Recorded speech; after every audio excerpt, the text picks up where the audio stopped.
10, 9, 8, 7, 6, 5, 4, 3, 2, 1, 0.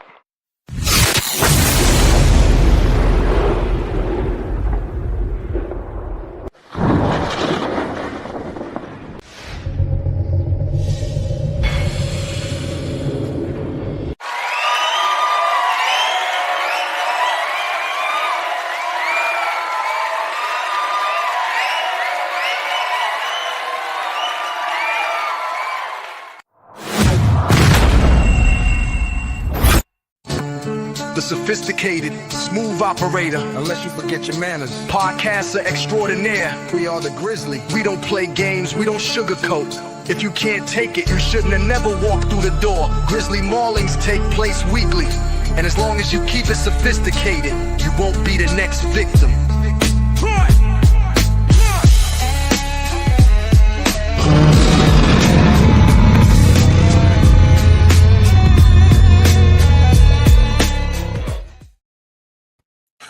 What's going on, everybody, and welcome to the Sophisticated Grizzly. Sorry, we had to push things back because apparently my goddamn equipment decided to be haunted today. So I'm guessing that's what we're talking about, Bass. Is that what it is, bro? Man, I'm scared already, bro.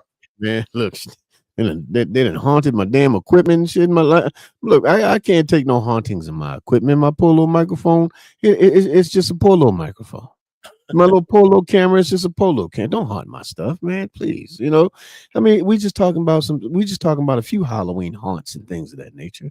But of course, the first thing we want to do is greetings to my brother Bass, the OG. What's up, brother? How you feeling? My brother, how are you? I am doing all right, brother. I no longer sound like a transformer or like I have a possessed microphone, so I'm good now. You know, so yeah. Stuff happened. Yeah, man. Yeah, the thing about it is we always figure out how to pivot and how to make things work. You know what I mean? So we've been doing it all our lives. Why stop now, right? Absolutely. So, brother, the Ravens played the other day, and they play again on Thursday. And I said I was going to do this on the Grown Man Click podcast. Before we do any of that, let me do this properly. So let me go ahead and get the segment started. This is the beginning news segment when we talk about sports and all that other shit. Here we go.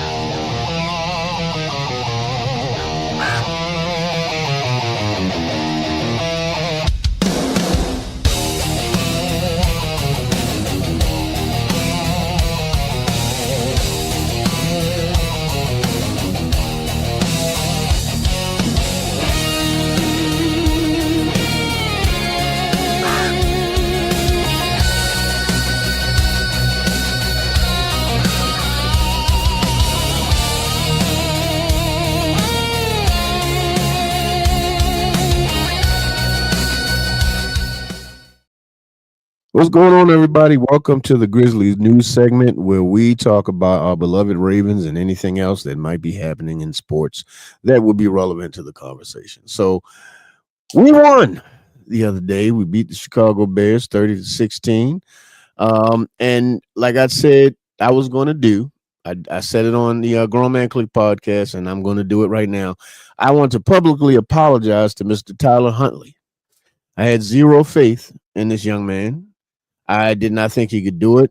I don't even want to talk about previous games or whatever. I just want to say congratulations, my young brother. You did an awesome job, and hat goes out to you, not even just because you won for my team, but because you proved me and so many other people wrong that you do belong in this league and you belong at the quarterback position. So once again, my brother, hats off to you.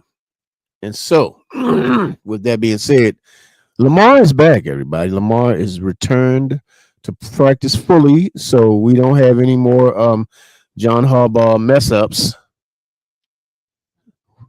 Yeah, I had to pause on that one because he did a little bit of a mess-up, and now we got to face fines and penalties and stuff, maybe even the loss of a draft pick. Now, I don't think they will go as far as taking the top round, any one of the top draft picks, but we may lose a fifth rounder, we may lose a fourth rounder, something like that, because of that. Because what it is, it looked like he was trying to get a unfair advantage over the other team by by not placing Lamar on the proper medical report. So yeah, that is the whole reason for that. So when they said he was a full participant in practice, but then he was practicing on the practice squad, that's not full participation. See, full participation is when you're practicing with the first team, with the ones. And so because he was practicing with the practice squad, he was a full participant in the practice squad, but that would be classified as partial participation because you didn't practice with the top guys. So yeah, and here's the thing, bro. I knew that, and I don't work in the NFL. So do you think Harbaugh did this intentionally? I don't know. I'm not going to say that because one thing I've criticized John Harbaugh on a lot of stuff because I think that he deserves every bit of the criticism I've given him. It's no secret that I'm not a big fan of the man, but I've never known him to do something of low class and no integrity. I don't see that out of him, you know. Okay. So I do believe that he has more integrity than that. I really believe that was an actual honest mistake. I think with the frenzy of everything going on and the rush or the frenzy of trying to get Lamar back on the field, I think that, just in with all of that rigmarole going on and then all the other guys coming back off of injury and everything, it was a lot of stuff happening. And I think that, some of the wrong information was put out there. Unfortunately, that doesn't exclude you from fines and penalties because you didn't follow the rules. So, there's that part, But also in other news around our AFC, the Bengals lost. The Cincinnati Bengals lost, the Browns lost, and the Steelers lost. So we were, I believe, 2.5 games out of first place to start, last week. And now with all those losses, I think we are 1.5 games out of first place. Okay. And the Steelers have the Colts coming up. And if anybody don't know about what's going on with the Colts are 7-1. They have one loss. Oh shit. I didn't know that. Yeah, and guess who's the quarterback? Daniel Jones, Mr. Danny Dimes, the quarterback that used to be with the New York Giants, the one that everybody said couldn't play worth a damn. Well, apparently, he just can't play for the Giants. Get the fuck out of here! I didn't know that. He kicking ass over there in Indianapolis. He is whipping ass. Wow. And also in other news, when you look at Minnesota, the Minnesota Vikings, they're on a downward spiral. So they had Carson Wentz as quarterback, and Carson Wentz had to have season-ending surgery. I think he had a torn labrum and a dislocated shoulder. He played the last game with that torn labrum and dislocated shoulder. No shit. This one is a non-throwing arm, but that's the thing. You have a first-round pick. That JJ McCarthy, I believe that's his name. They're hurt, right? No, they had him listed as hurt, but I think he was fully suited for the last game.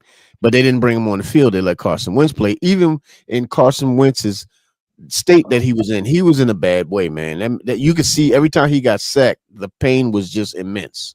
And I believe that when he got dropped every time, it just did more damage to him, And so, yeah, he's going to be out for the rest of the season. And I believe at this point right now, Minnesota really wishes they'd have brought back Sam Darnold. Oh, I know they wish they'd have brought back Sam Darnold because Sam Darnold is killing it over there in Seattle with Jackson Smith and Jigba. Those two got a hookup that ain't even that's insane. But he had that same hookup with Justin Jefferson. See, that's the thing. Sam Darnold was always a good quarterback. He wasn't on a good team. Anybody know, unfortunately, I have to talk about him because I have to talk about him like this because it's just true. New York Jets is the place where quarterbacks go to die. Damn. I don't remember the last time the Jets had outside of Boomer Esiason and maybe Chad Pennington. I don't remember if they ever had another serviceable quarterback, a quarterback that they could actually say. No, Vinny Testaverde was also good. Vinny was good over Yeah, there too. yeah. Vinny was good over there too. But they haven't. But as a consistent quarterback, they haven't had it. They have Really? not had it. Not in years. So Sam Darnold goes over there, and then he goes to, I believe, the Panthers, and we already know what a shit show that place is. Unfortunately, since Cam left, they haven't been able to find their way. Wow. And so now he goes to the 49ers. He does pretty good with the 49ers. So the Minnesota Vikings bring him in, just to kind of, I guess add a body to the quarterback room, and then he goes off. He had his best couple of seasons with them, and you would think that, I know they drafted that young man first, but they should have had that young man sit behind Darnold, because Darnold, he's young, he's 28 years old, so he could have played a couple of more years. He could have given them at least another good 5 years, and they decided to ship him out and go with the young guy. And when they decided to go with the young guy, didn't work out, so they had to bring in another guy who's a reclamation project, which would be Carson Wentz, and he does well, but then he gets hurt. So now you got to put this youngster in. He got to play, and guess who's on his schedule? The other purple team, the Ravens. We are on the schedule for that young man, and I don't know if y'all know what we do to rookie quarterbacks, but we eat them alive most of the time. So we're gonna see what's gonna happen when we get to Minnesota, because football, you can never say that you know what's going to happen in football, because just when you think you know the outcome, just when you think you know the answers, every question gets changed in that game. So true. And then, what? And speaking of the unpredictability of it all, like you said, it was it the Vikings that are 0-7? They just won. Yeah, they just won a game. Yeah. But here's the thing. They did it. I think they had how many wins? They got one win, I believe, and that was with Carson Wentz. It wasn't with this young quarterback. So the young quarterback, when he was in, he wasn't playing well. Was not playing well. Who's this young quarterback? That's McCarthy. JJ McCarthy, I believe. Yeah, JJ McCarthy. So he did not play well. Came out, right? Huh? Yeah, he's a rookie. Yeah, he just came out. Yeah. He didn't do well though, and he's getting ready to go up against some. It's some biters coming up.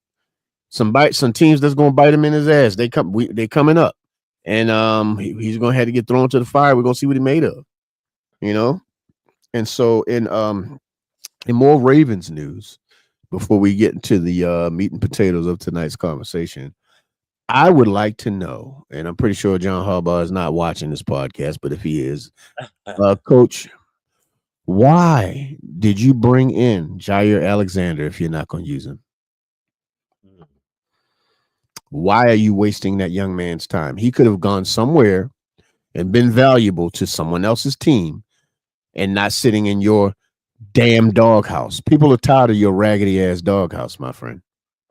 Nobody cares about who you have a personal problem with or whatever. Jair Alexander came to this team to have an opportunity to compete for playoffs and Super Bowls. You're sitting him on the bench, wasting his time, wasting his talent. He's a young player. He still has a good amount of time ahead of him. Either play him or release him. Let him go to somebody that could use him, because apparently you decided that everybody else on the team is better than him. I don't know how. I mean, he had one bad game. One. First game in a Ravens uniform. One bad game. Oh, by the way, the whole goddamn team had a bad game. In case you didn't, you weren't aware of that. Everybody played bad. Offensive line played bad. Running backs played bad. Tight ends, quarterback, everybody played bad. It wasn't just his fault. Now, yes, did he get burnt? Hell yeah. The rest of the team did too. What about the games that he didn't play and everybody else is getting fried? You didn't sit nobody else down. Marlon been getting fried all year. Love Marlon Humphrey, but the truth is the truth. Marlon Humphrey has been getting fried all goddamn year. They are after his ass. I watched a different podcast. Can't remember the name of it. It's a father and son. They pointed something out that has really had me starting to look at the games differently. Marlon Humphrey has become our brand new Brandon Stevens. Remember Brandon Stevens from last year? How they kept picking on his ass? Yeah. And they wouldn't throw the Marlon side because Marlon was solid. But they kept picking on Brandon Stevens, and he would always either get a pass interference or he would get burned. Now, here's the thing. Brandon Stevens he's now plays cornerback for the Jet. He's one of the top graded corners in the NFL now. Could it possibly be him, or could it possibly be the scheme? Because when we had Mike McDonald as our defensive coordinator, Brandon Stevens was lights out. He played some good damn football. And so perhaps there are a lot of people that could fit into this Zach Orr system. I'm not sure. But I do know that everybody played good until they got into the Zach Orr defense. So I don't know. That could possibly be something to it. Ladies and gentlemen, guess who has just stepped in the building? The sister, the queen, Miss J. What's happening? Hey, how y'all doing? How you doing? All right, how you feeling? I'm here.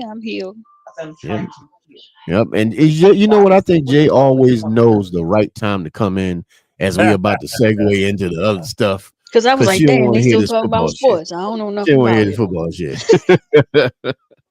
So, hey Chris, before we figure out, who's that? Not me. That ain't me. Oh, never mind. Before we venture out, we need to say a prayer for Chris McAllister. I found out today that he has cancer. Oh, come on, man.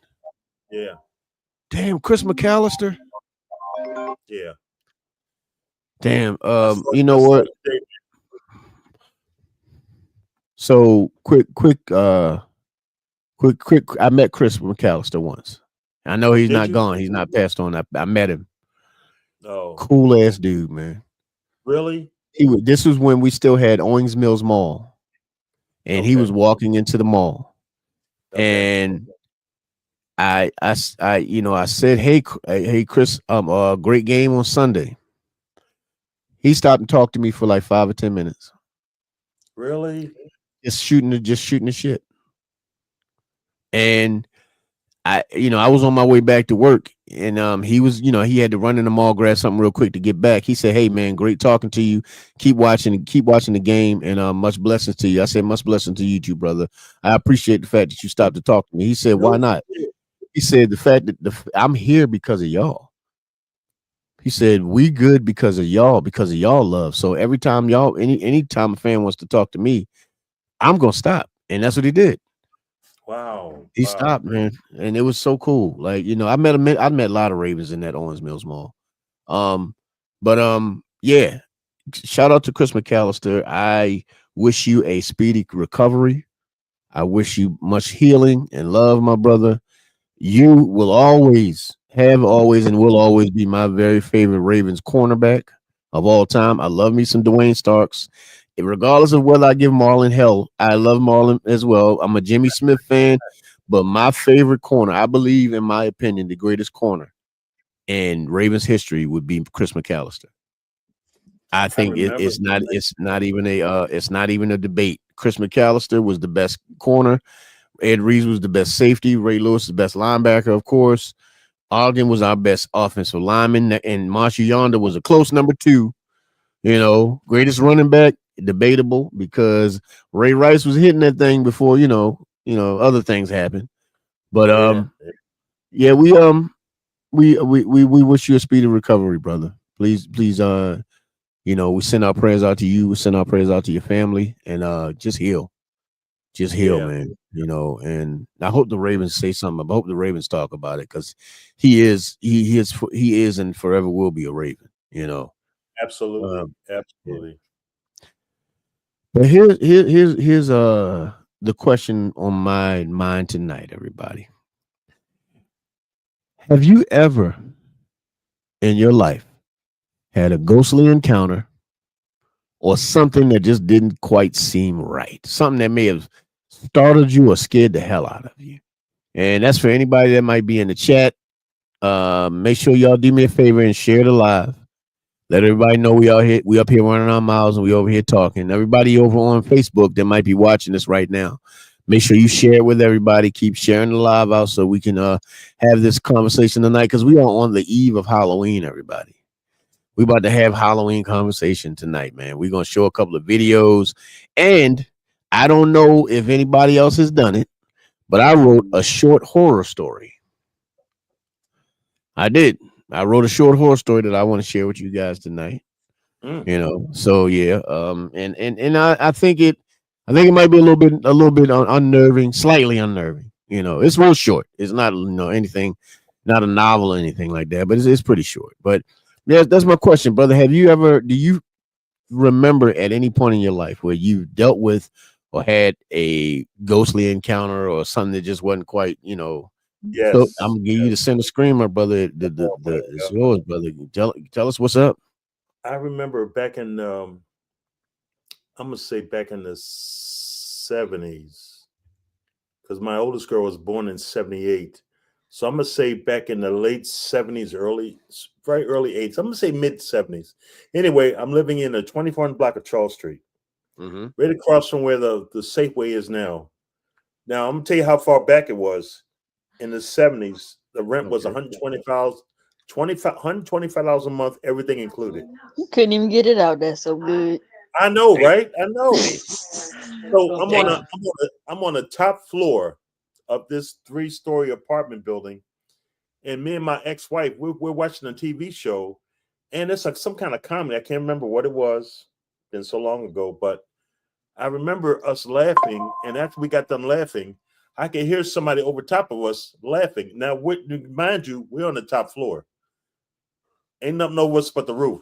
But after we got done laughing, I heard somebody over top of us laughing after we got done laughing. I looked at her, she looked at me. Something told me to go to the dresser that was at the bottom of the bed and open up the bottom drawer. When I opened up that bottom drawer, I saw 3 ghostly faces. They looked like colorful Halloween masks, but you could see through them, and they were moving. I wasn't drinking back then, so there was no alcohol, no drugs, no nothing. I quickly closed that drawer, and I told her, it was like 1 o'clock in the morning. I said, we need to go outside. We need to get the hell out of here. So we went out on Charles Street, and we walked for about a half hour, 45 minutes, and we finally came back in there. But that was one of my ghostly encounters. Oh, shit. Yeah, especially the giggling part. That part right there, like, bro, we had stopped laughing. The room was quiet. Over top of us, I heard, and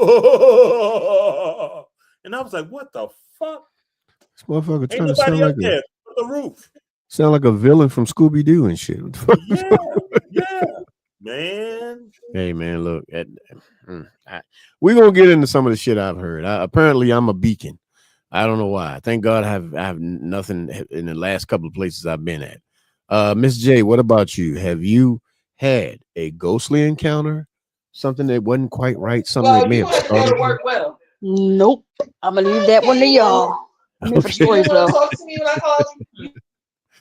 So I will share with you guys a few ghostly encounters that I found online, and they're a little something to them now.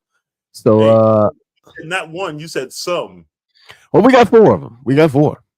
Oh yes, sir. We got 4. I just knew you did. I just knew it. So hey, bro, I was about to unleash about 8 of them, but I said that's too many. We all got to get to sleep now. But let's start with this one. Tell me what you think. In this last video, a man named Connor Lyle recorded something strange on his doorbell camera. It happened on a Thursday night when no one else had been outside. Connor had just come home at around 8 p.m. and was heading towards his house when suddenly he gets the strangest feeling. It was as if his body, out of instinct, had sensed something threatening. Perhaps thinking it was all in his head, he shrugs it off and doesn't think much of it. But fast forward to him looking at the footage captured of that night, and his stomach drops. The following is his footage. Watch.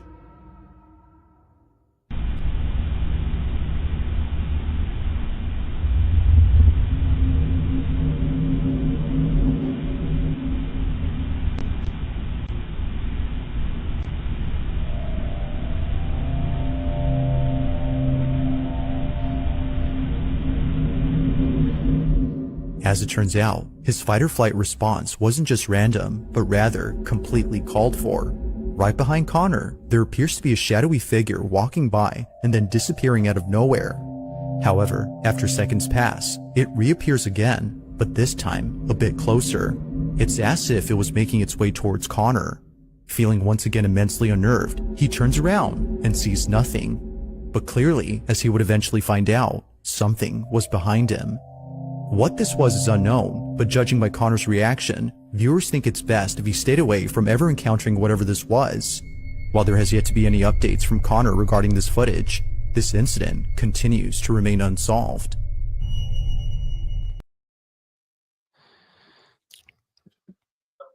I know you fucking lying. I left. Keep the house. Keep everything. I'm out. Keep the house, keep the You know, block. that dude is just as bad as that dance driver that just stood there at naked guy and didn't leave. I mean, at some point you need to say, "What the fuck? I'm out." And why keep turning around? Like, if you think something behind you, get the fuck away from it. Why keep turning around? I guess to see how close they are, but what you gonna do if they actually, like, when you turn around that third time, they right at your face? Me Bang, personally, bang. I'd rather just get in that. Me personally, I'd rather be in the house. Well, since John, you are up here, let everybody welcome Mr. John up here. What's going on, man? How you doing? Hey, not much. Kid, I've got some fuck yous to give. Some who?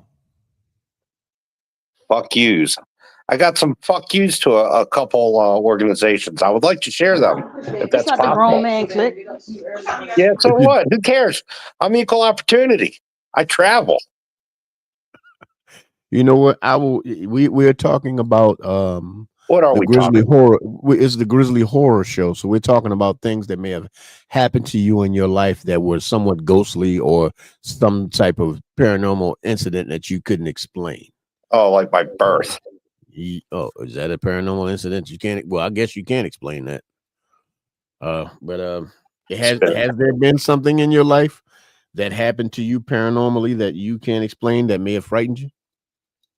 Well,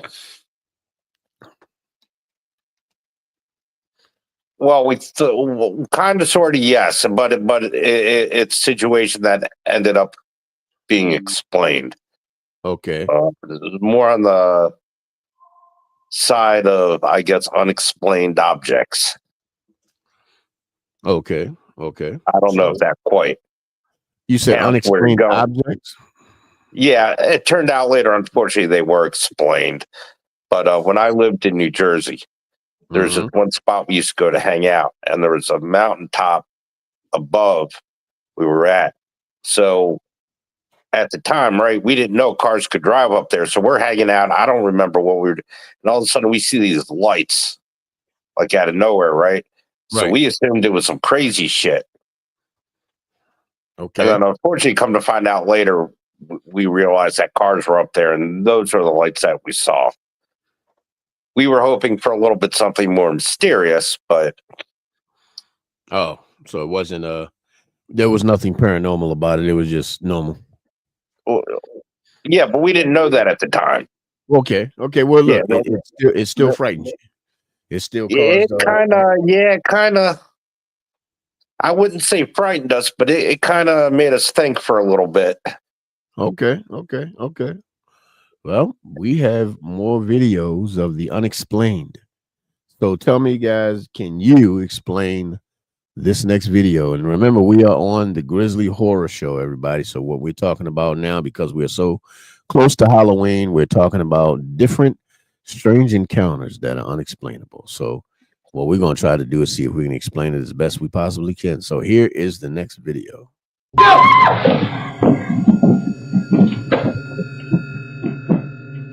Rachel Kay works at a retirement home where something unexplainable was just caught on camera. A cleaning crew was sent to the second floor to clean up rooms and a pile of cat litter that a child had accidentally dropped while visiting their grandma. They're halfway through cleaning when this happens. Oh, that's disgusting. Or the vegan cheese. Or the vegan cheese. That would be...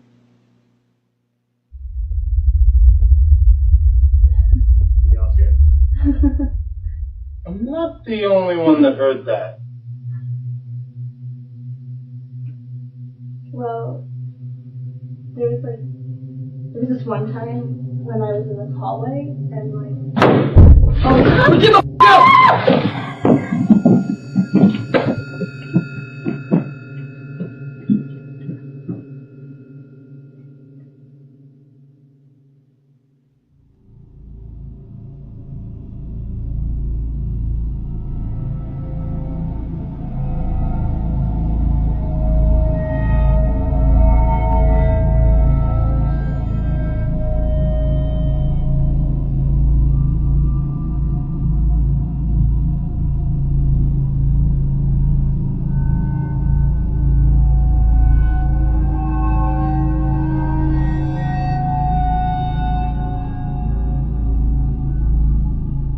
Watch the carpet closely. Footprints suddenly appear out of nowhere. No one is standing there. The prints look identical to the color of the cat litter nearby, but no one was there. No other prints appear anywhere else on the carpet. How did invisible footprints just appear? Drop your theory below. I got so many questions. Well, go ahead and ask. What the fuck was Grandma doing with cat litter? Had a cat, I guess. I hope so. That's it. That's the question. I believe that's the question. I mean, I don't know what else to think about that. All I know is they responded appropriately. Yeah. Nobody wanted to investigate. Thank God. No. But I'm not gonna say I had anything like that happen to me, but I have heard a loud noise behind me in a house that I was working in. Me and my dad was working in this house one time before when I was younger, and we was in the basement of the house, and we were breaking things down because another crew was coming in to build the basement up. Just kind of make it a finished basement and everything. So we had to break things down, do the construction and all that type of stuff. And so I remember my dad, he went upstairs and I was down there just kind of getting the debris and everything together, putting it in the bag and trying to get it up out of the basement, and the whole time I got this respirator on because there's a lot of dust and all the stuff in the air. And, I keep hearing this breathing, and I'm thinking it's me because not only am I wearing a respirator, but I'm an asthmatic, so I'm hearing this weird ass breathing, wheezing, and I'm thinking it's me. And then I take a moment to just kind of stop, just kind of hold my breath for a second, and the breathing got louder. Nobody's in this basement with me. It's just me. And I turn around, I don't see anything, but I still hear this breathing. And then I go to try to pick up some more stuff because I said, you know what? I might be just tripping. You know what I mean? And I went to pick something else up. And then I hear, that's what I hear. What the fuck?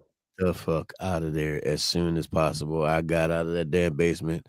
I told my dad, what was going on. And of course, my dad, he didn't believe me. He said, you just don't feel like working today. Is that what it is? Like, no, it's not even that. It's like, I'm telling you, I'm hearing some shit. You know what I mean? And what happened was when the other crew came in to do the remodeling and all that type of stuff. Yeah, they quit. They quit because apparently, while they were trying to do the job, tools kept getting lost and moved around. They kept hearing noises. Some guys was feeling things touching them on the back of their neck. One guy said he smelled like the smell of rotten eggs or some stuff like that. And so that ghost farted. Is that what that is? I don't know. What did he say? So the damn ghost farted. Well, let's pray we never smell ghost fart because that's usually a demon. I don't even know what to say about that. I don't know what to say. I don't know, but I wouldn't be sticking around any of these motherfucking places to find out what was going on. Well, they got out of there. I got a couple more to share as well. Okay. Well, base, let's and Jay says she ain't got nothing to share. Jay just like, look, y'all tell the stories. I'm just gonna listen, damn it. So base, let's go back to your next story. Let's see what you got. Well, one night I'm working midnight shift at the courthouse downtown, and my part of my duties is to make rounds. I got to go to the 6th floor, work my way, check doors, work my way down to the 1st floor. So I'm on the 6th floor, and I'm not going to say where I work or where I used to work, but there are black and white pictures of people that were in charge on the 6th floor hallway. Okay. So I'm walking down the hall, checking doors. I'm the only one in the building. There's nobody else in the building. Why do I hear kids laughing? I'm down one end of the hall, but I hear kids laughing down the other end of the hall, and I can't explain it. In the courthouse? In the courthouse. This courthouse was built in the 1900s.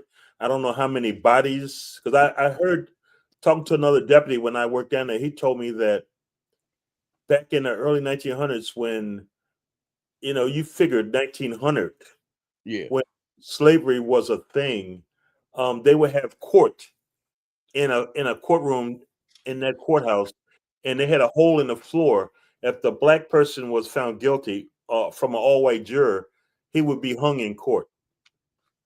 Damn. So I can't imagine how many bodies or how many spirits are in that building. You tell me offline what building this is, so I'll never go in. Well, it's the okay. Well, I got one more to share. Okay. I'm working midnight in the same courthouse. Right. I'm in the garage, so I got to go down the loading dock to go to the bathroom. It's like 1:00 in the morning. There's a chair with wheels on it, sitting in the middle of the floor.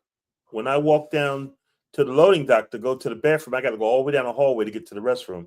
When I come back, that chair was moved to the side. What shit? And I didn't touch it. Man, something moved that chair. Man, fuck that. I'm moving shit. I got, you already know I got some stories to tell to you. My man Franklin L. Smith, that's Poppy the Bear, everybody. Hey brother, would you like to come up? If so, I will send you the link, my man. And you can let us know if you had any kind of those incidents where you had some horrible shit or some scary shit that you can't explain. Yeah, man, let us know, man. Let me know if you want the link. I'll send it straight to you. But yeah, man. John, what about you? You got anything else that you would like to share with the folk? Any other frightening situations that may have happened?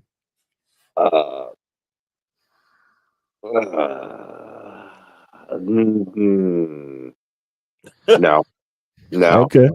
Well, I mean, there's all kinds of scary shit I deal with on a daily basis. I mean, yeah, definitely unexplained. Yeah, but we're just talking about the stuff that is like, you had to be there. It's one of those types. Well, I was of, coming downstairs. I mean, unfortunately, I figured out what this was, but it really fucked with my head for a minute. Okay. I was coming downstairs. Jeez, I hate when people do that. So in our kitchen, we have a door that goes down into the basement. So I'm shutting one of the doors, and then that door opens. It's out of nowhere. And that put all kinds of thoughts through my head. First I thought somebody got into the basement somehow. But I actually have no idea how that happened, to be quite honest with you. Man, shit.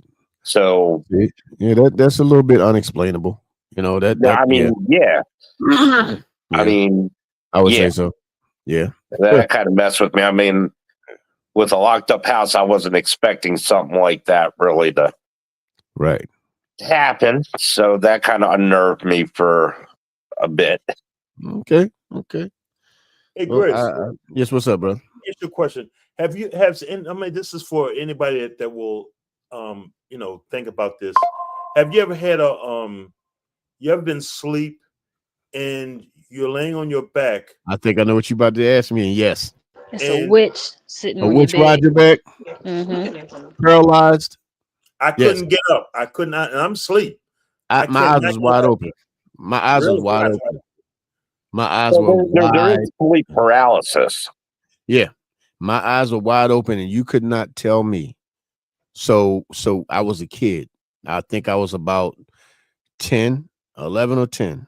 I'm laying, and this is when me and my sister had just come home from the hospital because we both had asthma, and we're laying in the bed with my mom. Well, I can't sleep whenever we go to the hospital because they pump me up with so much medicine that makes me jittery.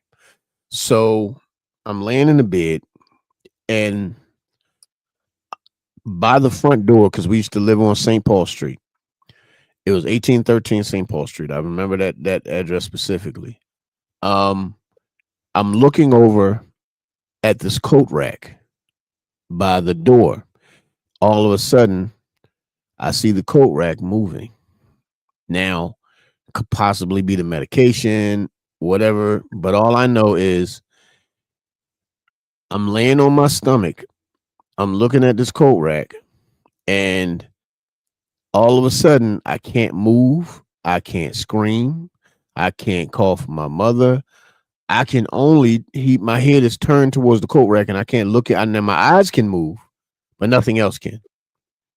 And so I'm stuck like this. And then whatever I saw that I believe was coming off the coat rack got close enough to me for me to kind of fall. And I remember drifting off. And I believe it was maybe an hour later where I just woke up in this panic because I'm 10. I'm paralyzed. Don't know that sleep paralysis, but I've always heard the old folks in my in my family talk about, if that happens to you, it's a witch riding your back. Wow. So of course I'm thinking, as a 10-year-old, there is a witch on my goddamn back. That's why I can't move. That's why I can't say anything. I literally could not do nothing. And that's happened to me at least 5 more times in my lifetime. But as I got older, I recognized what it was.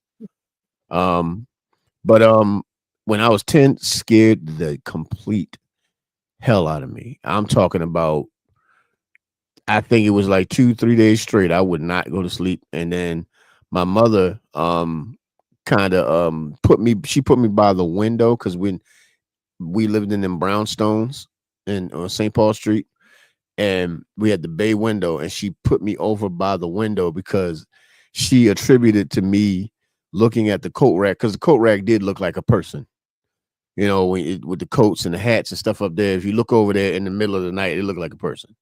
And so I was scared of the fucking coat rack because I thought the motherfucker got up and did something to me.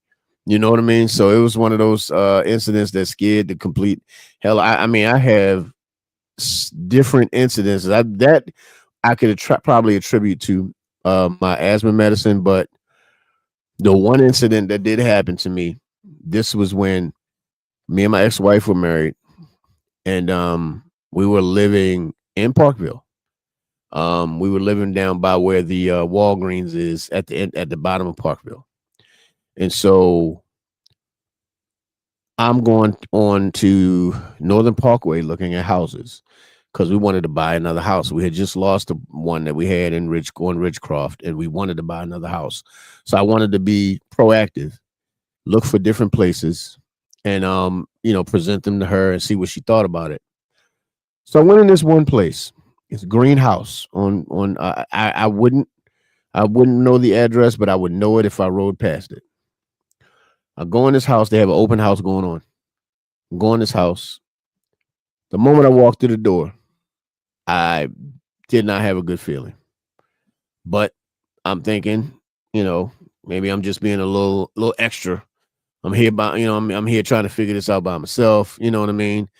But man of the house gotta step up and make this stuff happen. Let me find this place and go home and be the hero to the family. You know what I mean? Let's find this beautiful home and we can move in this forever home and all this other stuff. So I get into this place. Every room I walk in, I feel more dread every single room that I walk in. And then, and I'm walking around with people. So it's open house. So there's a lot of people walking around. Realtors there, people asking the realtor to come up and, talk about different things like featured, whatever, what do you call them? The decorative features and stupid shit like that. And I'm standing there like, none of y'all don't nobody feel this.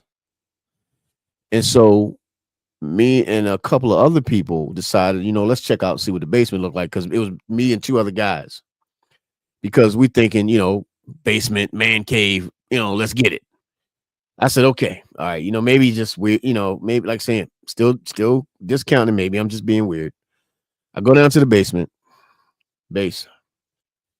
When I get down to this basement, now I want you to picture this big rectangle room. Lighting is not very good. Well, it's a basement, so it's an unfinished basement, so it needs work. Right up under the steps is something that looked like somebody was trying to build a toilet, a bathroom that was unfinished, undone. It was just a toilet and 4 2x4s beams around it, no walls, no nothing. So, like I said, unfinished. But at the back of the room was this big, gigantic, like slate of stone. No reason for it. Just a big slate of stone up under the window. And what was weird, not so much about the slate of stone, because I was feeling more anxiety about even getting close to that slate of stone, but the other two guys were feeling the same way, because all of us looked at the stone at the same damn time. And the two of them looked at me, I looked at them. We got the fuck out of that basement.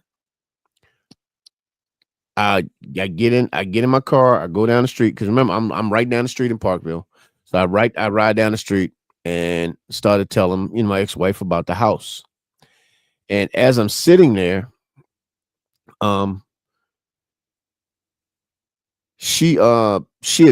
had this what was it, like this white shirt on or whatever, and she noticed. She said, "What did you do to your arm?" I said, "What are you talking about?" So I looked down at my arm. There are little prickles of blood on my arm. We lift up my arm. I got 3 scratches on my arm. Oh shit! No bullshit. No bullshit. And I remember her words to me were, "What's going on with you?" Because I'm not gonna scratch myself. Everybody, I'm not doing that. That's just stupid. But this is not the first time that's happened. I've shared the story several times about what happened to me at the house of 341. And so this was just another incident where I was touched, by some shit that nobody thinks is there, but apparently is there to do something to me. And so have you been psychologically damaged by a trip to the basement? You might be entitled to compensation. Call now. Something wrong with this man. Something's definitely wrong with this man. There are certain basements that I have been in, especially at the house at 341. That may have been my worst basement incident, the very worst one. If you guys want to know about that, I got my book coming out very soon. It'll tell you about everything that happened to me in that house. And can I get I will buy. I need a signed copy, please, sir. I got you, brother. I got you. I promise you, I got you, man. So yeah, so this incident just kind of further confirmed. I'm not gonna say I'm a sensitive. I'm not gonna say I'm psychic. I'm none of that stuff. But apparently, some of this shit be drawn to me because I've had other different incidents. 341 was the worst. It was the absolute worst one. I can't wait to read this book. I can't. But everything else was just kind of off, one-offs and things of that nature. But the 341 was basically 3 or 4 years of hell. Okay. 3 or 4 years of hell. And wow. What's crazy is I had a friend of mine who was into, you know, those types of things, but she's not into dark arts or anything like that. She's more so into love and light, but she understands that realm. And she said that the house next door to us may have been a portal. And, you know, I'm at this point, from everything that I've seen, I'm listening to whoever. All right, you tell her to go ahead and cross over to the other side. I'll be outside waiting. Shit, man. I ain't telling nobody nothing. Find out if it's a portal. I'll be waiting outside for you. Nah, fuck that. See, here's the thing. She's smart enough to know if it's a portal, don't go near it. Wow. Don't go near it, because portals can invite anything in. And I mean anything. And so if it's especially if it's an open one, and she says a portal is like an open wound. And what comes through can't be controlled and sometimes can't be contained.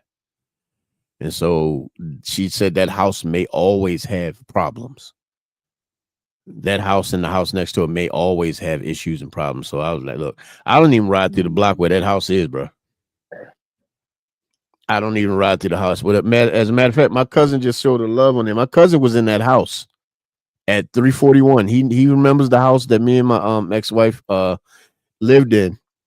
And I don't think anything happened to him in there, but everybody felt weird in that house. Everybody did. You know, but hey man, I'm gonna play another video because we're gonna get to another segment of the cast where I am going to tell a short story that I wrote, because apparently this house has made me somewhat morbid because I can write horror stories and shit. So here we go. Let's play video number 3. Oh Lord. I know. I can't wait for him to get it. Just pack it like the way that you think it'll like fit in there the best. Like maybe, you know, put some of this in there. Okay. Did you already put the cards in here? No, they're right there. Okay, you gotta put the cards in there? Yeah. And I got his address around here somewhere. Okay. Oh, we forgot the candy. Oh, no, yeah, don't forget the candy.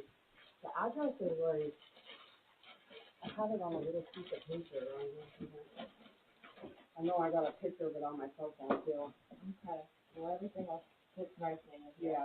We'll put one more piece on top. Yeah. Just make it. Yeah, make it like all nice and pretty. Yeah. Yeah, you're really gonna like it. Oh no. What's going on? Oh. Oh man. All right, come on. Come on, Mom. Come on, Mom. Come on, Mom.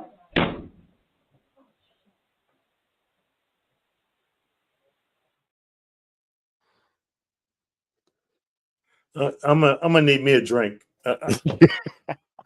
You fucking me up. I'm gonna need me a drink, man. Bruh. I'm gonna need me a drink. Go right on ahead, brother. Go right on ahead, brother. Go right on ahead. I'll be right back. You got me fucked up. I'll be right back, bro.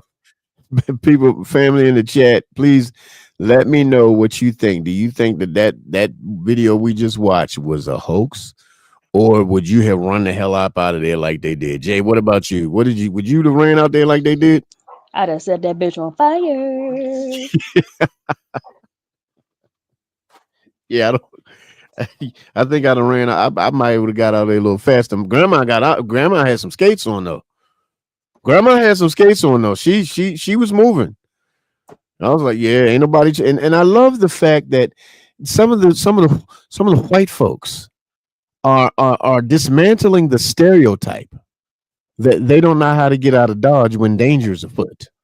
Because these white folks that I'm showing tonight, they getting up out of there, like, especially those cleaners in that hospital. Man, they got the hell out of that hallway with the quickness. So yeah, they're starting to crush the myth that white people don't. You got what's that? I'm still here. I'm just getting. All right, y'all. I'm gonna have to drop out for a second. Try and get my hair did. Handle your business. All right. We'll talk to you still soon. Watch though. Okay. All right. Make sure you do some commenting. Absolutely. All right. All right. Later. I'm right here. All right, brother. But yeah, man. So everybody in the chat, please let me know. Have you had any incidents that resembles this, that looks like this, that even comes close to this? Like, let me know. Everybody on Facebook, everybody on YouTube, anybody that's watching right now, let me know what kind of ghostly encounter you may have had in your lifetime.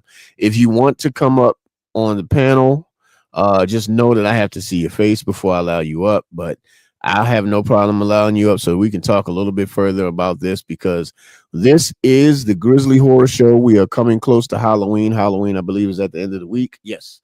So Halloween is on Friday, and we are having our pre-Halloween celebration today. I even got a little bit of candy in here, but I ain't got a lot because I can't eat all that shit. But matter of fact, that was supplied by my brother vicissitude. We just went out. Me, him, and Jay just hung out together with each other, and had a ball. We had a pretty damn good time. So but I'm pretty sure we'll be talking about that coming up on a Grown Man Click very soon. I'm not sure, I'm not sure if JB is gonna come in tonight. He might be tired, bro. I believe he just got back from marrying his daughter. Everybody, JB's daughter just recently got married, so let's give them a round of applause and congratulations. So yeah, that's probably why Brother Mass Creator is not on here tonight, because he's probably tired, and him and Miss Sheila probably knocked the hell out some damn where. So once again, Miss Brittany, congratulations. Hubby, congratulations as well. You got yourself a great woman there, and you guys make sure you love and take care of each other. And make sure you don't move into no haunted houses, because damn it, we did, and the shit did something to me. So yeah, that's why I'm having shows and shit like this. But yeah, brother, how fast would you have got the fuck up out of there? I'm about to walk outside right fucking now, because this when that chair moved, man. Yeah. You know what get me? What's that? I love horror movies. I love movies about ghosts. Watching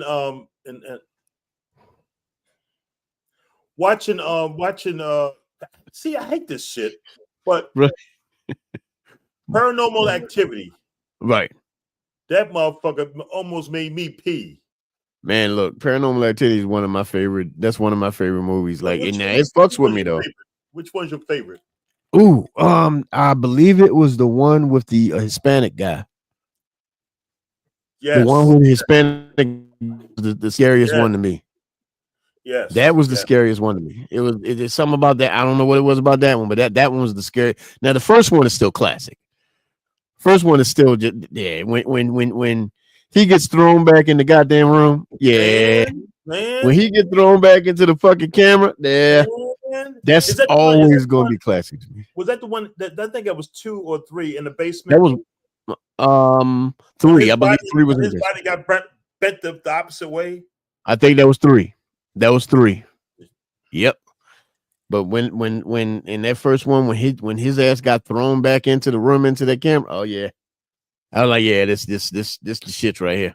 Which one was that where the main character? Because this is based on a true story. Which one was this where the guy was sitting on the couch and the woman was standing? I can't watch this shit no time soon. But the girl was standing by the steps, and the guy is sitting in the living room, and he got his back to the steps, and she walks up and breaks his neck. Is that 2? I think it might be 2. I might have my movies crossed, but I think that might be 2.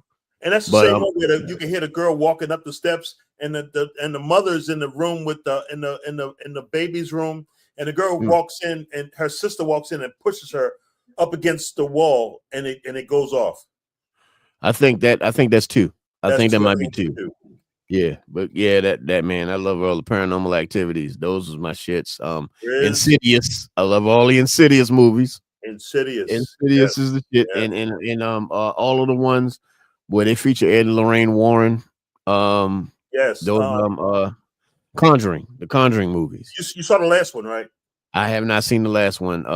Miss Grizz she just queued it up, so we're gonna be watching it over this weekend, Man. So man, we watched another movie yesterday. I can't think of the name of it. But that might be one, because we're almost out of October. So we done with the bringing up the movies and talking about them shit, because we didn't talk about a lot of horror shit, but because we also got me and you, we got to talk about that movie Trapped. So we gonna talk about that. I thought it was Locked. Locked. Yeah, Locked. We gotta talk about that movie Locked. So we're gonna talk about that. But I got another video that I want to play before we get to that point. Go ahead. I got my drink. Go show on. Go ahead. All right, so let's check this movie out, guys. Let's check this video out and tell me what y'all think. This is beyond belief. Right there in a small town church in Texas, people captured a translucent human-shaped ghost appearing before the altar. No sound, no wind, yet it stood there silently, as if watching something. Even more eerie, its outline was clearly visible, shoulders, head, even the swaying of arms. The entire incident was captured by the church's surveillance cameras. The pastor stated the cameras had never experienced technical issues and the footage showed no signs of editing. A team of experts is investigating, ruling out possibilities like light reflections, fog, or condensation. Yet they still cannot explain the true origin of this ghost. Even more spine-chilling is that at the exact moment the image appeared, the church bells tolled 3 times automatically without anyone touching them. Locals say this church has a century-old history, and in the early 20th century, it served as a refuge during times of war. So here's the thing, that I played that one specifically because most of that shit was AI. I could tell. Now, the one that I believe was the realest one was when they showed the girl with the white face, because that was an actual clip that I saw on YouTube when the guy was doing, because a lot of things, this is another thing that I noticed that, some people do, and mostly our white friends, they like to urban explore. So they like to explore old abandoned churches, old abandoned offices, abandoned courthouses, jails, all of that type of stuff. And me personally, in so many of these places, there has to be so much anguish and horror trapped in the walls and the fabric of these places. I wouldn't even want to go. Like years ago is when my brain wasn't quite what my brain is now. I wanted so bad to go to Waverly Hills Sanitarium, because when I tell y'all I'm into horror, I'm into horror. Haunted houses I have been to, Field of Screams, all that type of stuff. So I love, this is my month. I love horror. Regardless of whether or not I lived in a house that was horrible, but I love horror. But I thought about the Waverly Hills thing, and I realized that, and this was after 341, I realized that the anguish that happened in the house that I lived in couldn't possibly match whatever happened at Waverly Hills. And I'm talking about going not in the daytime, but at nighttime, and so I thought better against it. I did not take my ass up there. So, I got smarter. I got wiser. I realized that that's just not what I don't do that. I watch it on TV. I'm good. I don't have to do that shit. But yeah, I was thinking about stuff like that, going to Waverly Hills Sanitarium and going to the prison up in Philadelphia and so many different things. I'm like, yeah, I would like to do this urban exploring stuff. And I'm thinking like, why am I doing this? Number one, because I don't care. unless I'm going into these places to see if I can find some sort of hidden treasure or some shit like that, or some trapped hidden money or something. Why am I going in here filming? And now, don't get me wrong, for the people that do the urban exploring and abandoned houses and things of that nature, more power to you. I'm not trashing you, what you do. Hell, I commend it, But me personally, I don't want to stir up whatever bad energy that could possibly have been in any of these places that may attach itself to me. There's a town, I can't remember where the town is, or maybe in Oklahoma, I believe. I'm not sure where it is, guys. Don't think I'm speaking gospel. I'm just talking about the story that I heard, where if you go into the town and you take something out of the town, bad shit will happen to you until you return that object. Now, I'm not even just talking about if you pick something up off the ground. If you happen to be walking and a nail from that town gets caught in your shoe, until you return the shit to that town that you got out of that town, bad shit will happen to you. So the people that actually run the town, because it's like a landmark, or it's like a historical landmark, and it's also like a tourist attraction. The people that run the town have thousands of letters that they receive because of people going into the town, not believing the myth or the legend, taking something from the town, and bad shit happens to them, and they end up mailing the stuff back that they took. And I'm talking about coins, candles, nails, whatever it is that could possibly be, a solid piece of whatever. Now, dirt, not so much, because you're gonna get dirt on you anywhere, but there are people that have reported, family members dying, like back to back to back in a row, because they believe that because they took something out of that town, all that bad luck happened to them at once. And then come and find out when they sent it back to the town, everything went back to normal. So my thing is, why test that? Why test that? Like, why would you go? First of all, I'm not going to that damn town for fear that something might get stuck in between my boots. Because I don't want to have to stand around and sweep my boots off before I walk out of this town. I just want to leave. You know what I'm saying? But yeah. So these are some of the things that people had to deal with coming out of this town. If I can find the name of the town, guys, I will link it so that you can see the video for yourself. This will be, of course, after the podcast or whatever. But what's up, brother? Could you work in a funeral home? Yes. Oh. Yes. This bud is for you. At one point, I didn't think I could. At one point, I didn't think I could, but I have a friend of mine. She's a what do you call a mortician, a licensed mortician. Her name is Lori. Shout out to Lori if she's listening. But she made it so that things weren't so skeevy for me. She explained that working in morgues and things of that nature is basically like a doctor's office. Everything that a doctor has to learn, morticians have to learn, except, the people are dead. You know what I mean? So it's just like you have to go, not 8 years of college or anything like that, but it's just a lot of the anatomy. You have to know anatomy. So she broke it down in a technical way for me, so that it wasn't so skeevy for me. You know what I mean? Because it was just like, I walking around. Now, don't get me wrong. I'm still gonna get freaked out and creeped out by a dead body. It's still gonna happen. I'll be professional, but it's gonna freak me out and creep me the hell out. Now, I know I've heard people say so many times, especially the older people in my family, you got more to fear from the live than you do from the dead till they stand up. That's true. And then tell me what you're thinking then, because I'd be damned if I want to be there at the moment everybody stands up. I'd rather be somewhere safe. But yeah, man.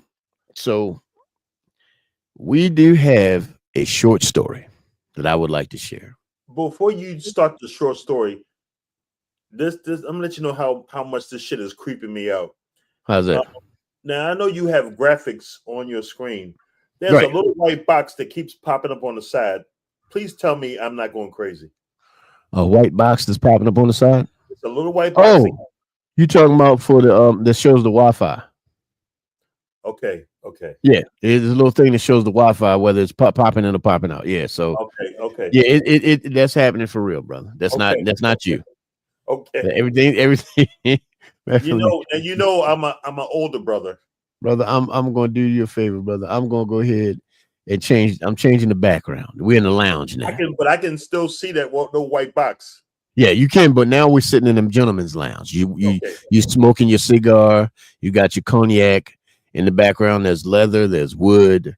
I'm about to grab me some fentanyl. This shit good, man. I got one more before you do that. Your short story. I got one more little courthouse story I want to tell you about. All right, brother. Go right on here. You ever heard of Red's funeral home? I may have. Guy I work with at the courthouse. He's a Red, and his family owned and operated. They still operate this funeral home. It's in Baltimore somewhere.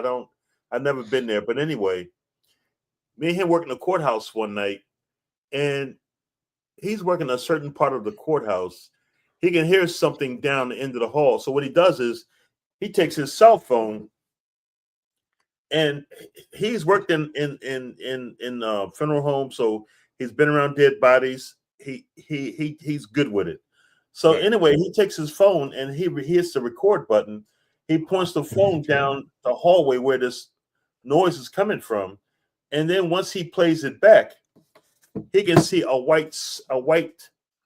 white form coming up the hallway. Why would he do that? There's no wind blowing. There are no doors open or no windows open where it could explain a white. It looked like a snake, but he showed me the video and he was excited. He said, "Greg, look at this. I'm sitting at this post. It's like I'm gonna say 6:00 in the afternoon. He hears something down the end of the hall. He for some reason takes his phone and he hits the record button. He can still hear this noise, but he can't see anything. Once he plays the video back in his phone, he can see some kind of white cloud coming up the hallway. Man, the hell with that. And he's excited about this. Well, like I said, he works in a funeral home, so he's excited about death. Man, look here. There's death and then there's ghosts. Now I do know ghosts are dead people, but that's dead people that either don't know they dead or don't want to be dead. So either way, I don't know if that's what freaked me out more, his enthusiasm showing me this video or the fact that I saw this fucking video. It would have been. That's why I never record or take pictures in open spaces, bro. Like if there's a space and ain't a person standing there, I'm not taking that picture.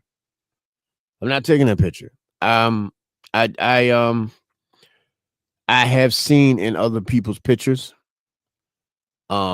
shit that I can't be explained. If I could find a picture, I probably won't be able to do it tonight. I probably should have go ahead and queued it up. I have a picture from the house that I used to live in where you can clearly see something in the hallway. Yeah, I have a picture from that. Wow. Now, have you ever taken a selfie and something was behind you? You can't explain what is back there? Nope. Never had that happen. I ain't trying to start no shit. No, you're good. I ain't never had that happen. Thank God. Now, believe it or not, I never took any pictures at 341. None in the house. I've never taken a picture in the house. It just happened to be like that. Well, I think it was a little bit of both. I didn't want to see if there was anything in there, and I had already known about phantom and ghost photography and stuff like that, and I know that certain things could get picked up on camera. I didn't want them picked up on camera because I felt like if you could see them, they could see you. And now, yeah, 341. So, how long did you stay there? About I would say about 4 years. 3 or 4 years. So how long did it take you to see your first encounter? A month. And you stayed 4 years? Why? I'm asking a stupid question, but you saw something after a month of being there. What made you stay 4 years? First thing I saw, didn't want to believe it. Tried to do that typical stupid shit. Try to tell myself. And then went to the basement incident where trying to rationalize and explain things, but then things started ramping up to the point to where I couldn't deny what I was seeing and what was happening. Okay. And the thing is, my ex-wife never saw anything. My my niece and nephew, which was my ex-wife's niece and her boyfriend, I call him my nephew because me and him became really close. They didn't reveal that they saw anything until they left the house, until they moved out of the house. So they were staying there with us, and my niece told me some incidents about stuff that was happening in the kitchen. It was so many different things happening in that house, and then they didn't say anything. We didn't find out that anything happened in there until me and my ex-wife like reconnected as friends and really had a cut because I called her to let her know I was writing this book. I let her know I was not gonna put her name in there or my son's name because not putting my family in. I ain't even got my name in it. But I told her I was gonna be telling the story, my story about the house, and as I'm telling her stuff, I'm sitting in her car, and her niece is in the car with us, the one that stayed with us. And so I'm saying all of this stuff. And that's why she's looking at me sideways, like, okay, yeah, you like I'm embellishing, right? And then out of the blue, my niece said, Auntie, I'm surprised you never saw nothing. I saw something all the time. So I turn and look at my niece, and my ex-wife goes to turn and look at my niece. And that's what you never told me. She said, I didn't know what to say. She said, me and my boyfriend, we heard stuff all the time. We thought it may have been y'all in the kitchen. Damn. I saw a couple of things. She said I saw like cabinets doors opening, and she just started telling us all this stuff. And it matched the shit that I would say. Except for the physical harm. Now, it never did any physical harm to them, but it did to me. And then of course there's that one that I released on. Matter of fact, I'll see if I can find that. Let me see, my man JB. I understand, brother. I understand. As a matter of fact, I told everybody earlier that you probably just got in and just tired and everything. I told him, let the wish our baby congratulations. She's married now. And I understand, man. You and Sheila get some rest and chill out. Glad you at least taking a moment to check out the show. I love that. So yeah, we get it, man. We understand. But there was this. Let me see if I can find this one clip that I had something I created. Matter of fact, I know I can find it. Let me see if I can pull it up for you guys. It's a snippet from the book, and I shared it not too long ago. But let me see. Hopefully it's not too big of a file. Let me see. Okay, make it over here in the media. Yeah.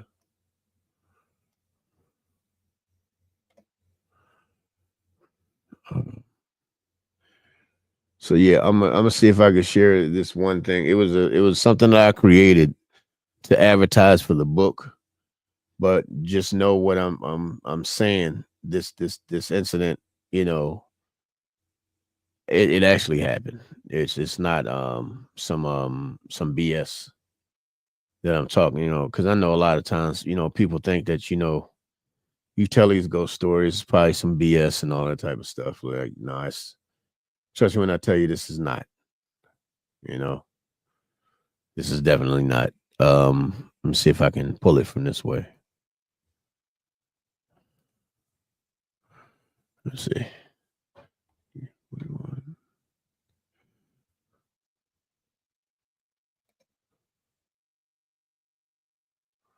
All right. Yep, I think it's coming in now. But okay. So this is something that I created, guys. I probably should. I don't know why I didn't think about pulling this up earlier, but this is it's part of one of the chapters of my book. Just to kind of not just spark the interest, but to let you guys know just one of the incidents that I dealt with in this place. Because I'm doing it in story form, of course, but everything that I'm saying in there, everything that's being said in there is true. It happened the exact way that that you're gonna hear it. I add, of course, some videography and all that stuff for some razzle dazzle, but the words, yeah, all of that happened. So yeah, and don't get me wrong, the funny thing about it is, even think about it, sometimes I get a little rattled. You know what I mean? Because speaking about it and talking about it sometimes actually transports me back into that place and transports me back into those moments and in those minutes where I man, it's just a part of my life that I was horrified. You know what I mean? It really did, it did something to me. There's my man JB. What's up, brother? You know what I mean? What's up, Jay? What's up, y'all? How you feeling, man? bro? How you feeling, brother?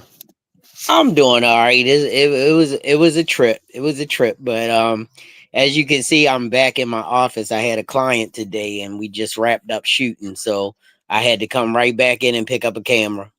I feel you, brother. I feel you. I mean, the work is never done, brother. You know it, especially after paying for a wedding. You gotta come back and do some work. All right, Kayla. What's happening? That's going one on? of my clients. Tell her I said what's up. All right, love you too. I will. Right. Well, It's another satisfied customer, fellas. That's what I That's do. what's up, man. That's Shout what's up, out to man. Lady Queen Boutique and her daughter Kayla. I just did her 22nd birthday shoot. All right. And her birthday is in 2 days, so they had to come in and have me do their shoot. Damn right. Damn, because they know who the best is, bro. Look, I'm gonna come back. I'm gonna come out and come back in because I can't hear you because I guess my phone's not on speakerphone. So let me come. I'm gonna come out and come back in. All right. All right. Well, while my boy is doing that, I'm going to go ahead and play this video. So, guys, remember, this is it's an excerpt of my book. I believe it's chapter 16. So, yeah, this is one of the incidents that actually happened. Here we go.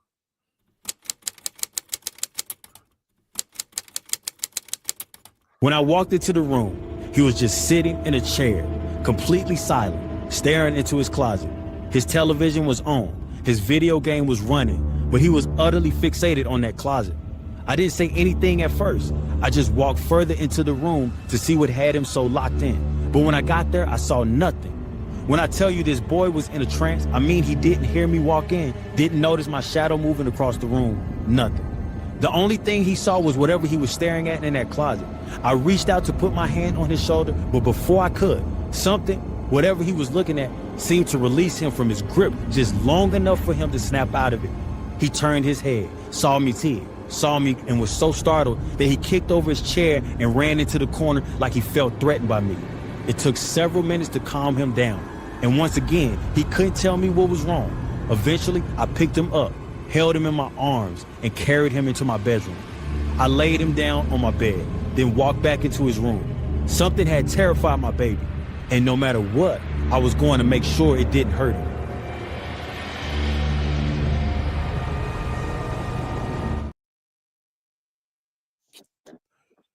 Well, everybody, that is a partial snippet from chapter 16 of my upcoming book, 341. That actually happened with me and my son. When I tell you I ran his ass out of that room like my hair was on fire.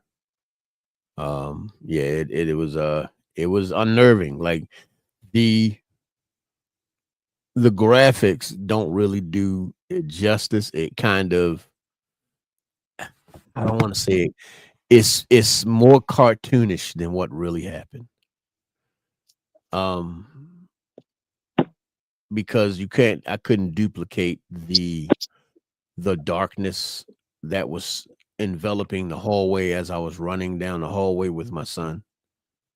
I couldn't duplicate the impending dread that I felt, like it was somebody running right behind me while I'm trying to take my son out of that room.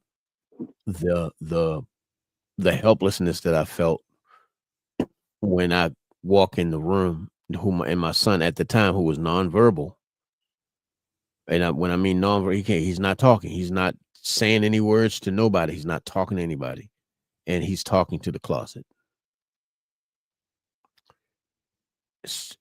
So that whole thing rattled the shit out of me. I took him in that bedroom. I locked that damn door.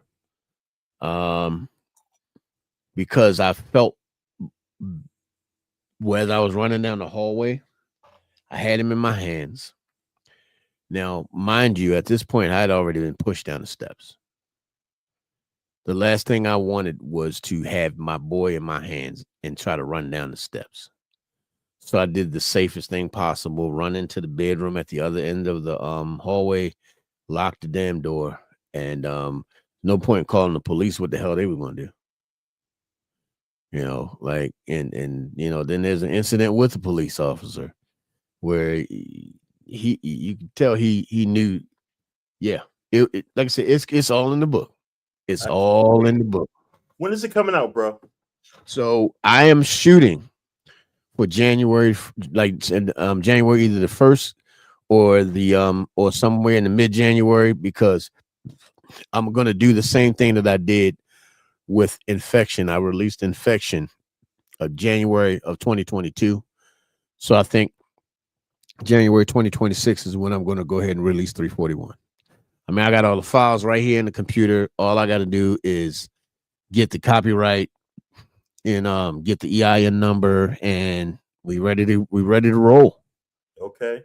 We ready to roll. You know. All right. I can't wait. I cannot wait. I can wait. I can wait. I'll buy it. I'll buy it, but I'll probably never read it. Don't. I gotta read it. I gotta read it. But yeah, man, it's the thing is, every time around Halloween, I love Halloween, but the house almost ruined horror for me, because you really don't want to deal with horror when you're in the middle of it. Yeah, right. Yeah. It's kind of like watching war movies after you've come home from Afghanistan. Right. You know, I don't want to see that shit. It's almost like watching Hill Street Blues for you. You know what I mean? Right.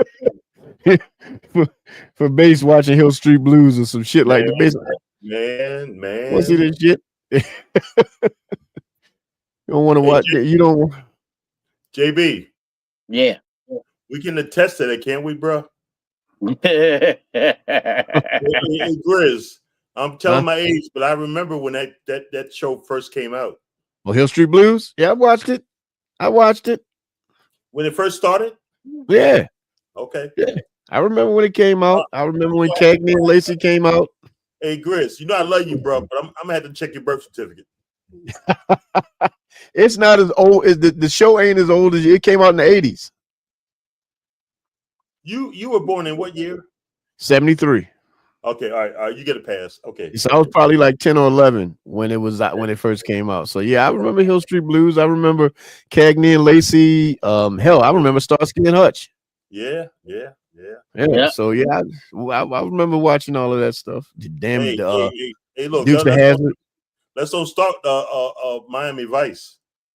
Yeah, that too. Yeah. Watching Miami Vice, TJ Hooker, Crockett and Tubbs. Yeah. Right. Yep. JB, you couldn't tell me I wasn't Sonny Crockett. hey, Grizz, with the t-shirt and the jacket with the sleeves pulled up, no socks with the shoes. hey, JB, I ain't gonna tell you I had a perm. I believe you. Shit. Damn. I really did, bro. Don't tell them. I'm so glad the locks came in. Man. But yeah, man, I do. So I do want to read off. I did write a short horror story. Oh Lord. So you guys tell me what you think. And I don't know, JB, maybe Sheila might want to use me in one of her next movies. I don't know. You know, I might have the voice for the voiceover. I'm not sure. But let's see. So here's this. It's the this one is called Under the Bed. Of course it would be. Yeah. Of course it would be under the bed. Of course it would be. Of course. I'm in my son's room late at night after he calls me out of a deep sleep. So I sat on the side of his bed and asked him, "Son, what's wrong?" My son looks me in my eyes with terror in his face and tears in his eyes and says, "Daddy, there's something under the bed." I said, "Baby, it's probably just the house settling. Just calm down." And he says, "Daddy, there's something under the bed. It could just be the wind outside, son. I'm sure. Just calm down." "No, Daddy, you're not hearing me. You're not hearing me. There's something under the bed. There really is something under the bed." So I tell my son, "Okay, I'm going to look under the bed just to calm his nerves." And so I proceed to get on my knees and look under the bed.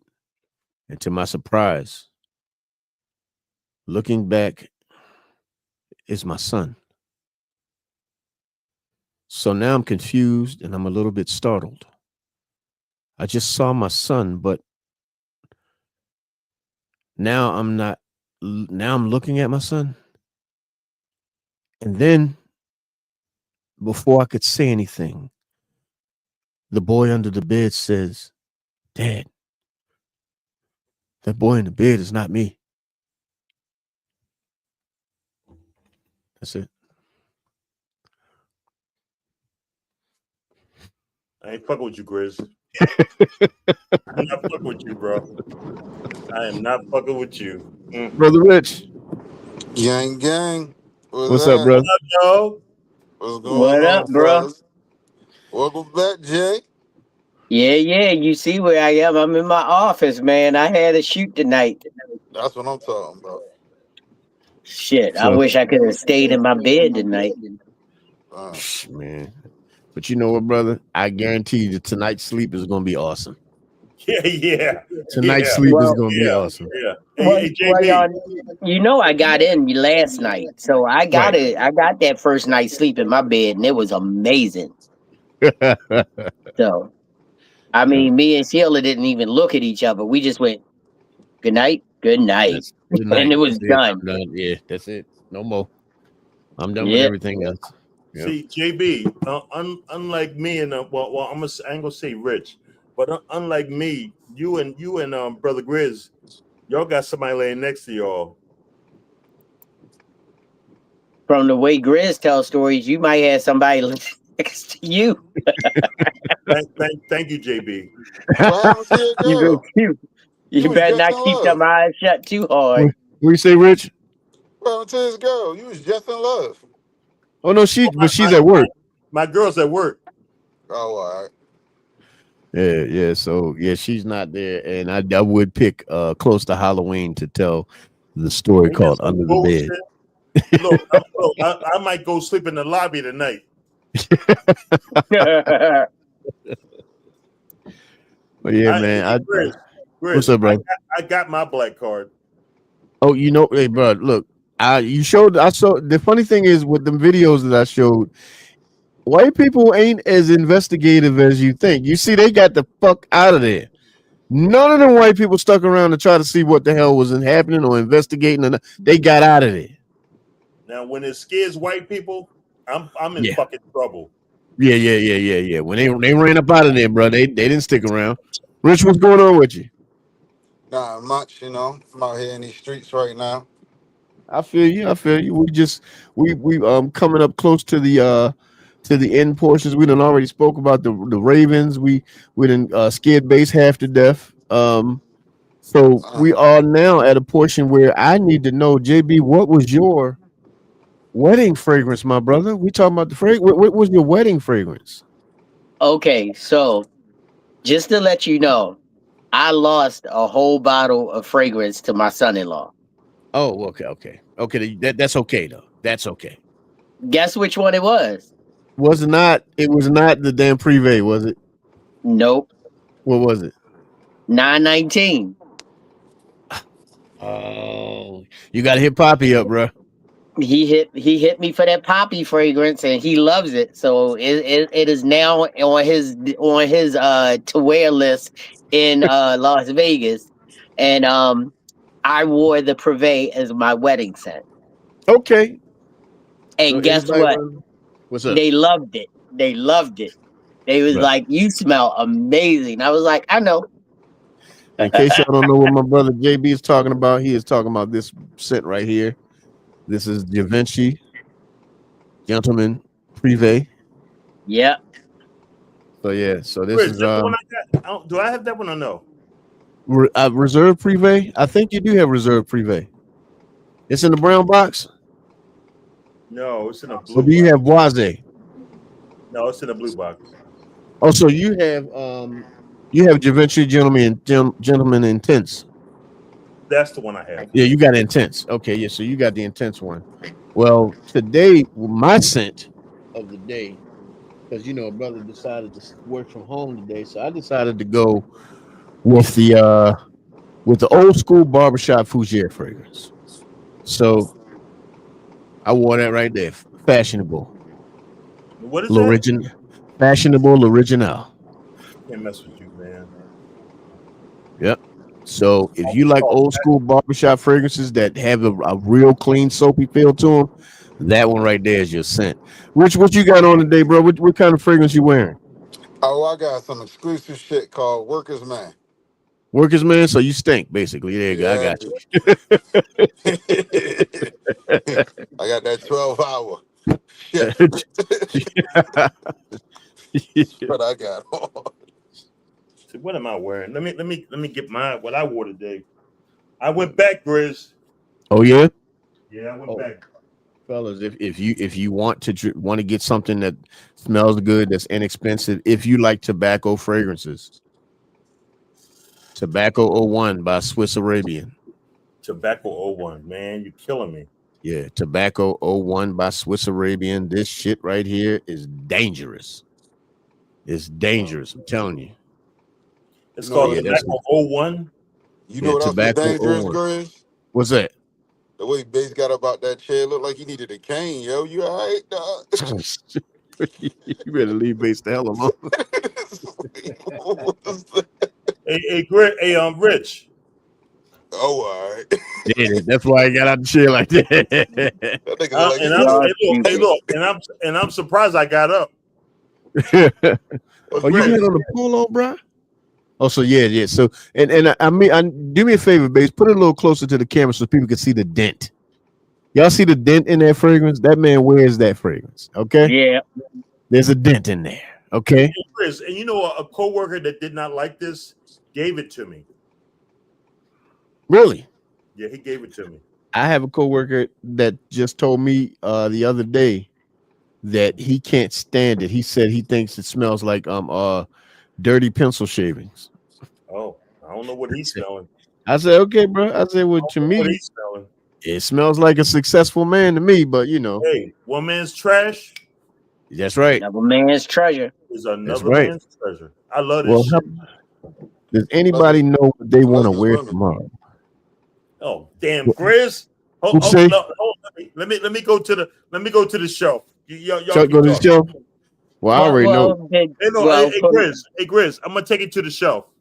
Okay. Well, for me, it's different because I'm going to be working tomorrow in the studio and with models and designers, and I try to keep it pretty mute when I'm working. So I probably wear my Lacoste, something real easy.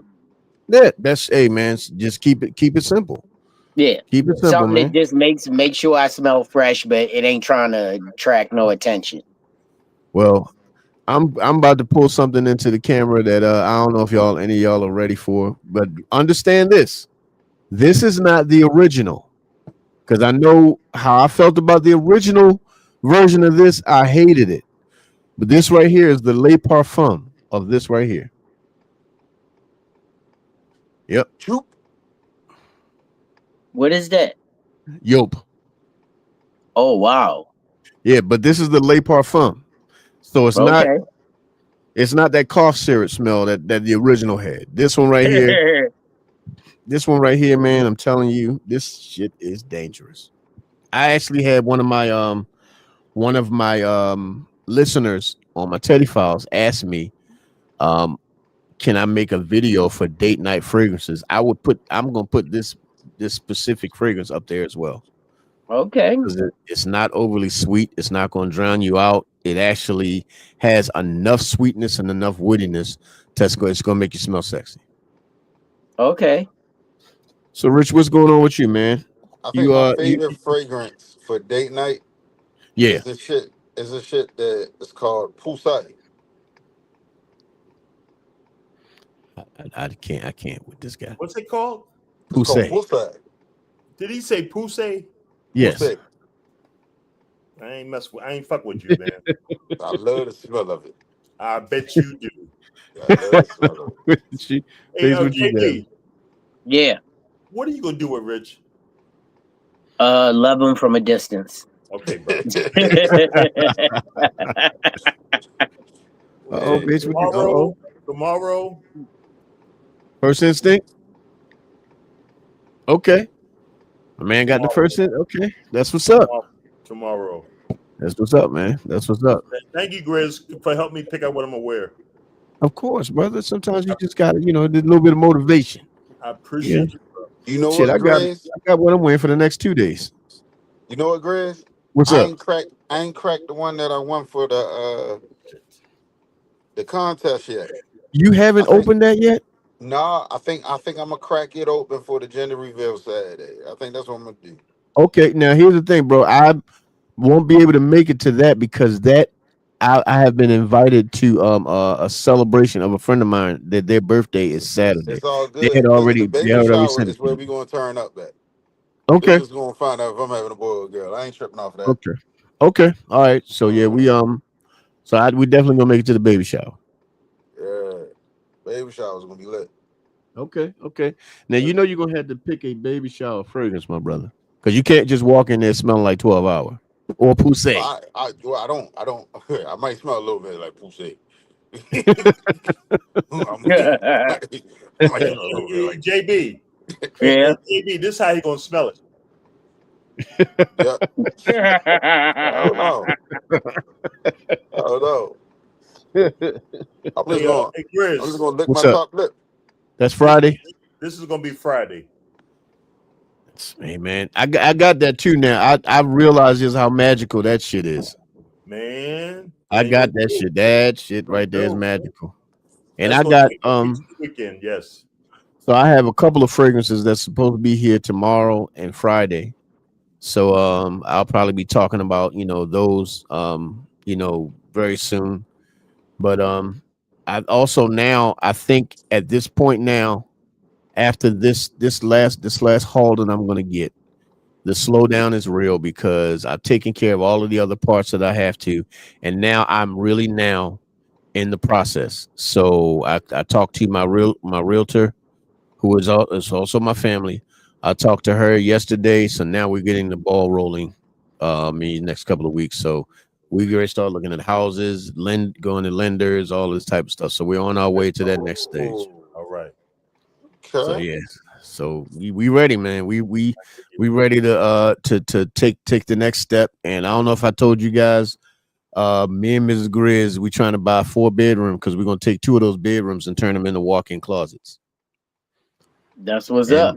Yep. And one in that walk-in closet that I have is also going to be the Grizzly Studio, where I'm going to film my Teddy Files and the podcast and everything. So all of that is going to be my closet and my studio. Okay. That's what's up. Yep. So yeah, I'm excited. What's up, bro? Thanks to you, I got this coming Friday. fucking with you. So you got that whiskey silver coming, bro? Coming, baby. It's coming. You ain't up but trouble, bro. Hey man, look. Here's the thing. Ain't nothing better than smelling good. Ain't too many things. Now, don't get me wrong. You can get caught up and get in trouble, as you can see. You can get caught up in this shit. But My thing, I ain't never had one person complain about you smelling too good. Never had that complaint. I ain't never had that complaint. Now I've had people complain about you sprayed too damn much. Now I wore this fragrance yesterday. It's from Mateen Martin. It's called Wild and Spicy. When I tell you, I had to use my my loofah and my scrub rag. I had to use it like 3 times to get it off me. No shit. That's how strong that shit is. It's strong as hell, and it's not strong to where it's overly project, like it's gonna choke people out. But it's on your skin when it's on your skin. Don't get that shit in your clothes because it may never come out. Wow. It may not come out. That's how strong it is. I don't know what the fragrance oil is. I don't know what the concentration is. All I know is I sprayed that shit on my skin, and I had to fight to get it off. And that was yesterday. I took a shower last night. Had to take another one this morning to try to get the rest of it off because I could still smell it. No shit. Yeah. So yeah, that shit's strong. So I think I might slow down on the sprays. I think I did 5 or 6 sprays. I might do 3 sprays of that next time. Okay. Yeah, because that maybe go down to 2. Yeah, it could possibly be down to 2 because that shit right there. Yeah, it had me. And I smelled wonderful though. Don't get me wrong, that shit smells wonderful, but it's gonna stick to your skin. It's like a damn oil slick. It'll stick to your skin. But yeah, man, I think we had a pretty good one tonight. Everybody, if you're going out for Halloween, please be careful. Please be safe. If you're doing trunk or treat, that's a wonderful thing. If you want to go traditional, like I said, just please be safe. We living in a crazy world where Halloween is every day. True.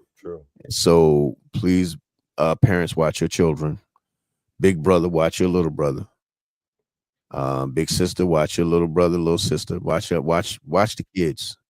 Watch the kids and take care of them. Make sure that you keep them safe, everybody, because like I said, right now we're living in a world that is insane, and we need to protect our little ones and protect yourselves as well. So good thing that my man JB popped in here, because JB, we want you to let people know now that you're back, where everybody can find you every single Monday night.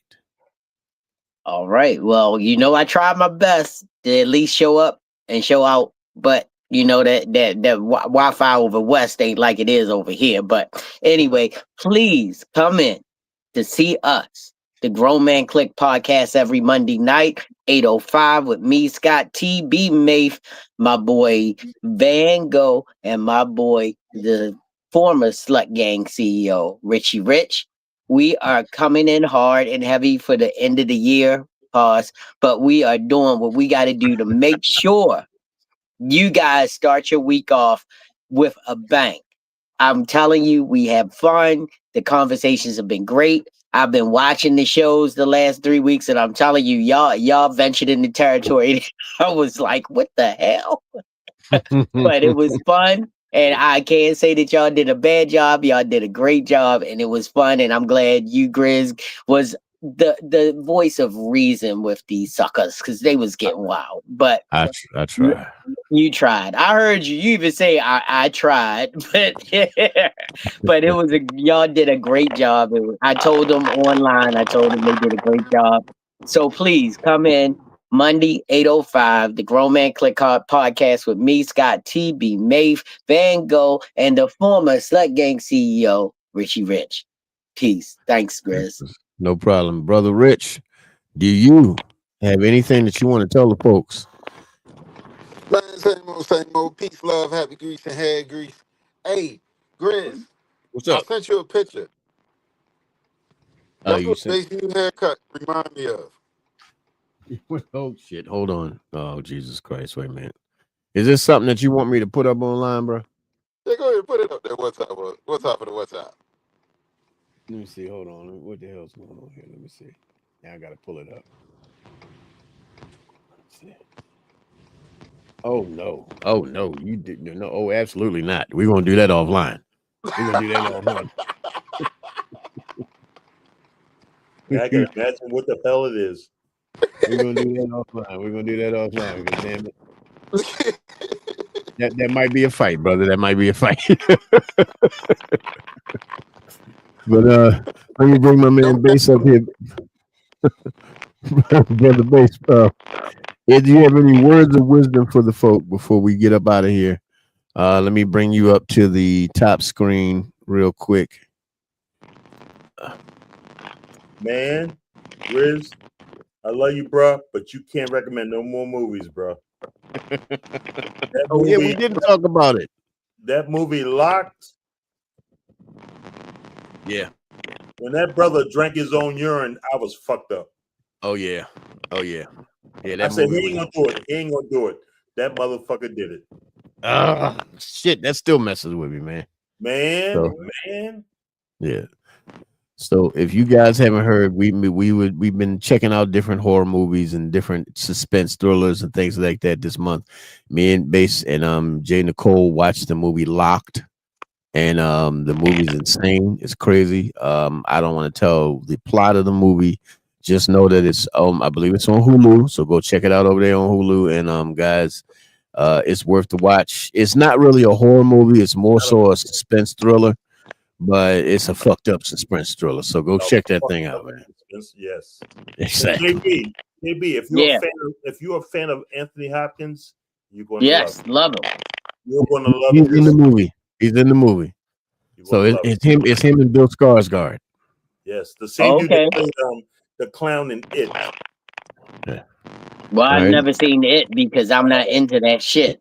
Yeah, he don't like horror movies. He don't like. I like how you did that. I like how you did that shit. Hey, Grizz. Well, ladies and gentlemen, what's up, bro? Have you broken into the new series yet? I have not. That is one of the things that I plan on doing on Friday night because I got something going on Saturday. So Friday night. I just saw the first episode. Okay, I'm gonna be checking it out on Friday because I want to give myself some time because I got a lot of shit that I got another Teddy file I got to do this weekend. Okay. So yeah, so I'm trust me, Friday's the day that I'm gonna sit down with Ms. Grizz and get that thing in, man. Pause, because I know Rich about to say something. Now I told you about the Home. Yeah. Trust me, I'm gonna check it out, bro. I'm gonna check it out. If you're a fan of Pete Davidson from Saturday Night Live. You know who he is, right? Yeah. He played the shit out of that one, bro. Okay, I'm gonna check it out because I genuinely never thought he was the most talented person, but I would like to see that. You got to see this. Oh, okay, I'm gonna check. This might change your mind.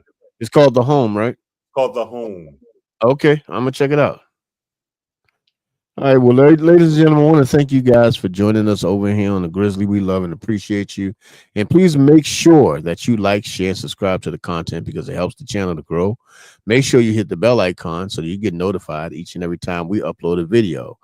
And guys, please make sure that when you come over, share the live, continue to share the live so we can get these numbers up, so we can get to different stages and different places. But don't get me wrong. I love the fam that we got up here, and I love the people that come to check us out because my name is Mr. Diaz Teddy. And if you like what we had to say, we appreciate you. Please continue to come back. And if you don't like what we had to say, you got a problem, what we had to say, well, here's what we got to say to you. Just go ahead and shut your mouth. Shut your black ass mouth. Have a good evening.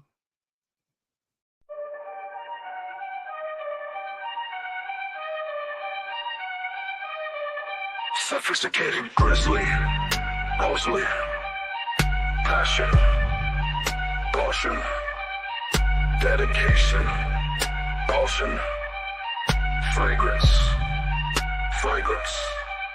sommelier, caution, deal is Teddy, it's time, caution, deal is Teddy. Grizzly, sex appealed, caution, passion, caution, dedication.